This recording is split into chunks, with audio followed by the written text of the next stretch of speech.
যুক্তরাষ্ট্রের দক্ষিণ ও মধ্য এশিয়া বিষয়ক বিশেষ দূত সার্জিও গোরের সাথে বৈঠক করেছেন পররাষ্ট্রমন্ত্রী ড খলিলুর রহমান।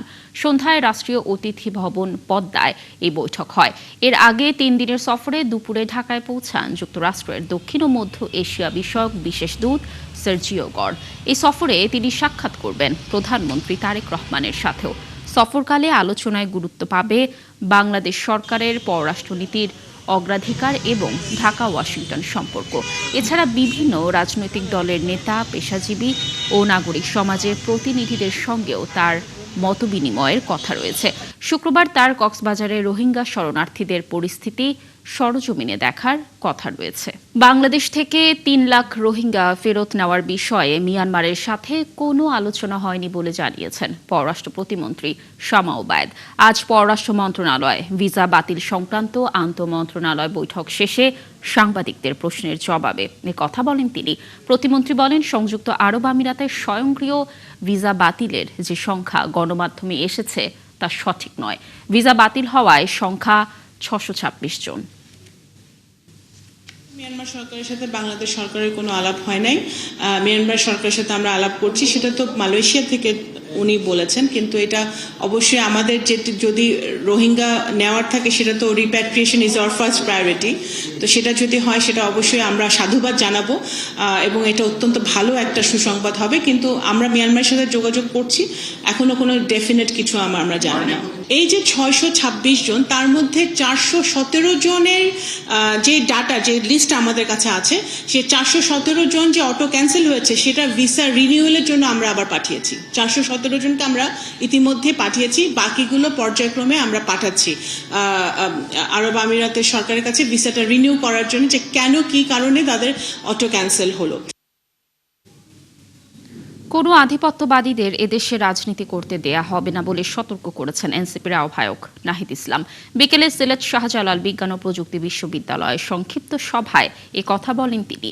এর আগে সিলেটের গোলাপগঞ্জে সার্জিস আলমের গাড়িবহরে হামলা করা হয়। ছাত্রদল এই হামলা করে বলে অভিযোগ করেছেন এনসিপি নেতারা। সহকর্মী মুহিত দিদারের পাঠানো তথ্য ও ছবিতে প্রতিবেদন।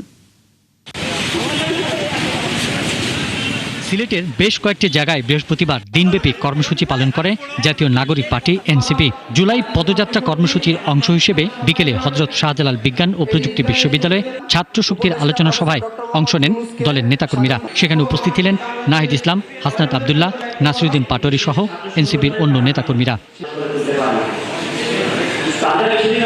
সভায় এনসিপির আহ্বায়ক নাহিদ ইসলাম বলেন, রাজনৈতিক বক্তব্যের জবাব রাজনৈতিকভাবেই দিতে হবে, হামলা দমন পীড়নের মাধ্যমে নয়। কথা বলতে গেলে আপনারা এসে দমন করবেন, আক্রমণ করবেন এবং পুলিশ এসে বাধা দিবে, প্রশাসন এসে বাধা দিবে নিরাপত্তার নামে, এটা বাংলাদেশে আর হতে দেওয়া যাবে না। এর আগে দুপুরে সিলেটের গোলাপগঞ্জের চৌমোহনা এলাকায় এনসিপির উত্তরাঞ্চলের মুখ্য সমন্বয়ক সার্জিস আলমের গাড়িবহরে হামলা করা হয়। এ সময় ইট পাটকেলের নিক্ষেপে বেশ কয়েকটি গাড়ির গ্লাস ভাঙচুর করা হয়।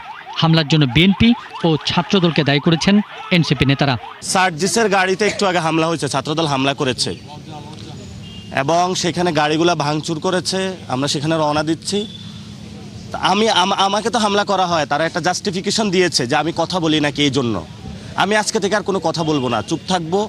পুরো বাংলাদেশে দেখি ওনারা কতটুকু বাড়তে পারে, কতটুকু যাইতে পারে, আমরা সেই মাত্রাটা দেখব।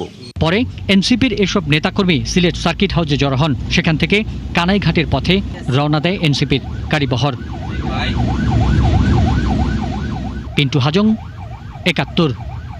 রাষ্ট্রপক্ষের মামলা পরিচালনার জন্য ৮৬ ডেপুটি অ্যাটর্নি জেনারেল এবং ১৭৯ সহকারী অ্যাটর্নি জেনারেল নিয়োগ দিয়েছে সরকার। একই সঙ্গে অ্যাটর্নি জেনারেল কার্যালয়ের আগের সব নিয়োগ বাতিল করা হয়েছে। আজ আইন ও বিচার বিভাগের সলিসিটর অনুবিভাগ থেকে আলাদা একটি আদেশে এই সিদ্ধান্তের কথা জানানো হয়েছে।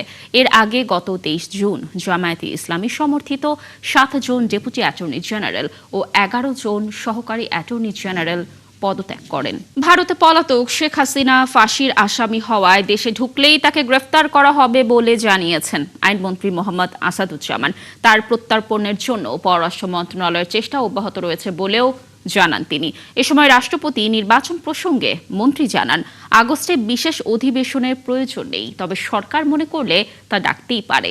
আজ সচিবালয়ে নিজ মন্ত্রণালয়ে সাংবাদিকদের এসব কথা জানান সাবেক এই attorney general. Sharmin Nira report. ক্ষমতাচ্যুত হবার পর গেল 2 বছর ধরে শেখ হাসিনার আশ্রয় ভারতে। তাকে ফিরিয়ে এনে বিচারের মুখোমুখি করার দাবি বহু রাজনৈতিক দলের।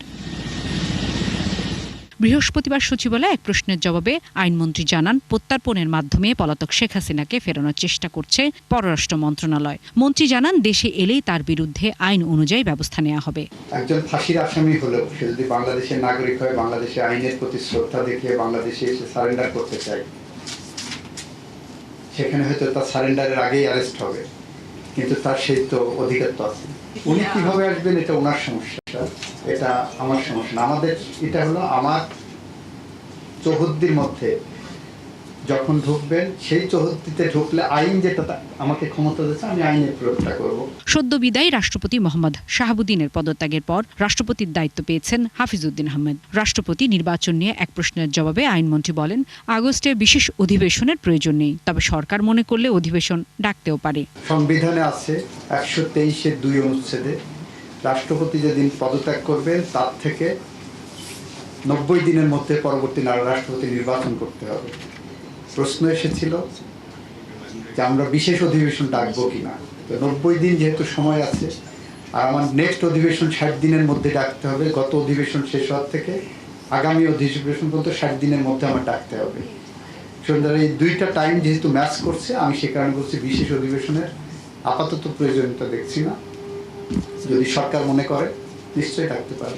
আন্তর্জাতিক অপরাধ ট্রাইব্যুনালের কার্যক্রম নিয়ে হিউম্যান রাইটস ওয়াচের পর্যবেক্ষণ প্রসঙ্গে বলেন, বিষয়টি খতিয়ে দেখা হবে। হিউম্যান রাইটস ওয়াচ মানে ওনাদের জায়গা থেকে ওনারা যদি একটা অবজারভেশন দেন, আমাদের দায়িত্ব হলো সেই অবজারভেশনটাকে কগনাইজেন্সে নিয়ে বিষয়টা খতিয়ে দেখা। বেসরকারি সংস্থা ব্র্যাক ও ব্লাস্টের সাথে আইন মন্ত্রণালয়ের সমঝোতা স্মারক অনুষ্ঠানে আইনমন্ত্রী জানান, বর্তমানে 4.5 মিলিয়ন মামলা অমীমাংসিত অবস্থায় আছে।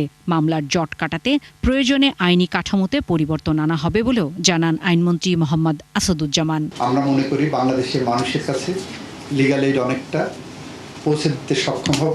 শারমিন মীরা, 71, ঢাকা। দর্শক, পররাষ্ট্রমন্ত্রী খলিলুর রহমানের সাথে ঢাকায় সফররত যুক্তরাষ্ট্রের দক্ষিণ ও মধ্য এশিয়া বিষয়ক বিশেষ দূত সার্জিও গরের বৈঠকটি শেষ হয়েছে। এই বিষয়ে খবর রাখছেন আমাদের সহকর্মী নাদিয়া শারমিন। আমরা যুক্ত হব তার সাথে। নাদিয়া, দর্শকদেরকে যেমনটি বলছিলাম যে বৈঠকটি শেষ হয়েছে, আজ বৈঠকে কি কি বিষয় আলোচনা হয়েছে, আপনার কাছে সর্বশেষ কি তথ্য রয়েছে জানাবেন।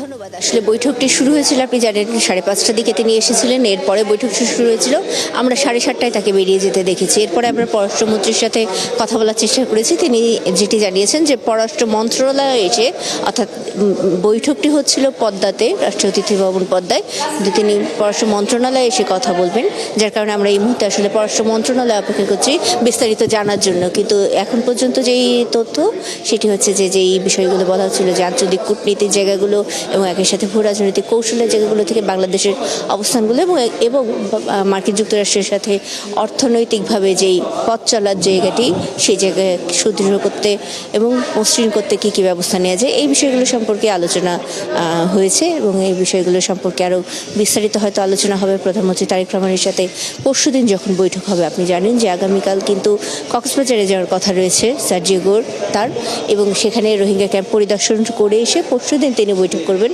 প্রধানমন্ত্রী তারেক রহমানের সাথে। এবং এর মাধ্যমে বাংলাদেশে যে তার যে সফর, সেই সফরে 3 দিন শেষ হওয়ার পরে তিনি চলে যাবেন।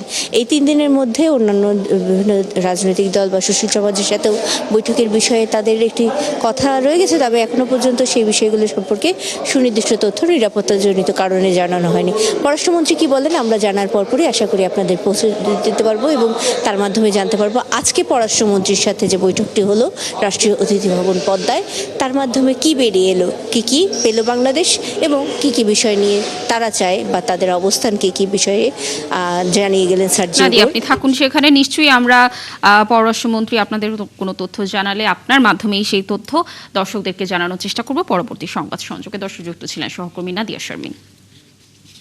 দীর্ঘ 2 বছরেরও বেশি সময় বন্ধ থাকার পর আবারও চালু হচ্ছে মালয়েশিয়ার শ্রমবাজার। সরকারি প্রতিষ্ঠান বোয়েসেলের মাধ্যমে আগামী মাসের শেষ দিকেই বাংলাদেশি কর্মী পাঠানোর প্রস্তুতি চলছে বলে জানিয়েছেন প্রধানমন্ত্রীর উপদেষ্টা ও মুখপাত্র মাহাদি আমিন। কুয়ালালামপুরে বাংলাদেশ হাই কমিশনে সংবাদ সম্মেলনে তিনি বলেন, স্বচ্ছ ও জবাবদিহিমূলক প্রক্রিয়ায় জনশক্তি রপ্তানিতে একমত হয়েছে বাংলাদেশ ও মালয়েশিয়া।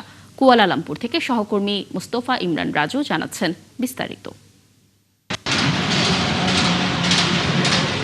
2 বছরেরও বেশি সময় ধরে স্থগিত থাকা মালয়েশিয়ার শ্রমবাজার আবারও চালুর আনুষ্ঠানিক ঘোষণা দিয়েছে বাংলাদেশ সরকার। মালয়েশিয়া সরকারের সঙ্গে উচ্চ পর্যায়ের বৈঠক শেষে কুয়ালালামপুরে বাংলাদেশ হাইকমিশনে আয়োজিত সংবাদ সম্মেলনে এ তথ্য জানান প্রধানমন্ত্রীর উপদেষ্টা ও মুখপাত্র মাহাদি আমিন। ওনার মিনিস্ট্রির সেক্রেটারি জেনারেল তিনি বলেন, দুদেশের সমঝোতার ভিত্তিতে এবার স্বচ্ছ, জবাবদিহিমূলক ও সরকারি তত্ত্বাবধানে জনশক্তি পাঠানো হবে। প্রথম ধাপে সরকারি প্রতিষ্ঠান বয়েছেলের মাধ্যমে আগামী আগস্টের শেষ দিকে বাংলাদেশি কর্মী মালয়েশিয়ায় পাঠানো শুরু হবে বলেও মন্তব্য করেন তিনি। আমাদের both countries now mutually agree to open this শ্রমবাজার immediately এবং আমরা ডিউ প্রসেস ফলো করে যত দ্রুত সম্ভব এই শ্রমবাজার উন্মুক্ত করবার মাধ্যমে বাংলাদেশের যে বিপুল জনশক্তি রয়েছেন ওনাদের জন্য মালয়েশিয়ার এই দ্বার উন্মুক্ত করতে যাচ্ছি। যে অগস্ট মাসের শেষ সপ্তাহ নাগাদ ইনশাল্লাহ মালয়েশিয়া বাংলাদেশি শ্রমিকরা আসা শুরু করবেন। বাংলাদেশ সরকারের প্রত্যাশা, শ্রমবাজার চালু হলে নির্মাণ, অবকাঠামো, কৃষি, সার্ভিস ও প্লান্টেশন সহ বিভিন্ন খাতে কয়েক লাখ বাংলাদেশির কর্মসংস্থানের সুযোগ তৈরি হবে। একই সঙ্গে অতীতের অনিয়ম ও অতিরিক্ত অভিবাসী ব্যয়ের অভিযোগ এড়াতে পুরো নিয়োগ প্রক্রিয়ায় স্বচ্ছতা নিশ্চিত করার উপর জোর দেওয়া হয়েছে। যত দ্রুত সম্ভব বাংলাদেশ থেকে নিয়মতান্ত্রিক জটিলতা কমিয়ে এনে এফিশিয়েন্টলি একটা স্বচ্ছ প্রক্রিয়ার মাধ্যমে অভিবাসন ব্যয় কমিয়ে বাংলাদেশ থেকে মালয়েশিয়ায় জনশক্তি রপ্তানি থেকে শুরু করা। পাশাপাশি যারা মালয়েশিয়ায় আমাদের অভিবাসী ভাই এবং বোনেরা রয়েছেন সেই শ্রমিকদের জীবন মানের জন্য উন্নয়ন করা সম্ভব হয়, তারা যেন আগের চাইতে আরও একটু ভালো থাকেন। গণতান্ত্রিক সরকার হিসেবে, নির্বাচিত সরকার হিসেবে আমরা আমাদের সর্বোচ্চ আন্তরিকতা দিয়ে সেই জিনিসটা নিয়ে কাজ করছি। তিনি আরও জানান, সিন্ডিকেট ও অনৈতিক কর্মকাণ্ডে জড়িত কোনো রিক্রুটিং এজেন্সিকে এই প্রক্রিয়ায় যুক্ত করা হবে না। নিয়োগের প্রতিটি ধাপ সরকার নিবিড়ভাবে তদারকি করবে, যাতে কর্মীরা স্বল্প খরচে এবং নিরাপদ উপায়ে মালয়েশিয়ায় যেতে পারেন।